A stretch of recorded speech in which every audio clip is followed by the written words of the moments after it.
My dad, Peter, I wouldn't be here without him, but he's been a massive influence for me my whole life, especially in cricket.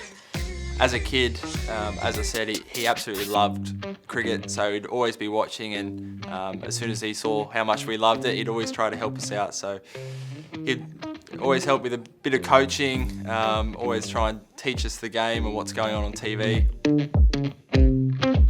I remember when I was about 11 or 12 years old, Dad actually coached my club cricket team for a year. And I remember this one particular day, I was having an absolute day out. I was on about 80 odd off 30 balls, just smacking them everywhere. And I remember I think I hit a 6, 4 and a 6 to get myself to 80 odd.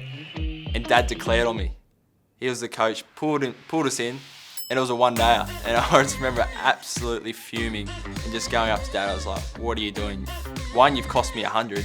2, it's a one day. You don't need to declare. It's not part of the rules. And he's like, nah, I think we've got enough.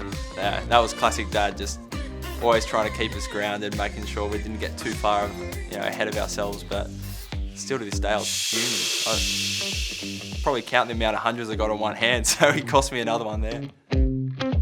He was always really relaxed, always wanted us to do our best and try new things and go and have fun. But that was the main thing. Make sure we're having fun. It's a sport.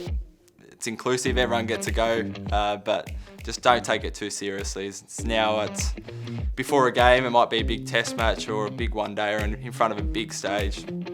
His last message is always, how good is this? You're playing for Australia in front of a big crowd. If you get hit for 36 off and over, look around. Where else would you rather be? Oh, another one! He's always really grounding, and even nowadays, you won't miss a game of cricket, whether it's mine here in Australia or my brother's playing grade cricket. He'll always be on the sideline reading his book or reading the paper and never misses a ball. So he's always been a big supporter of mine. Cummins with another.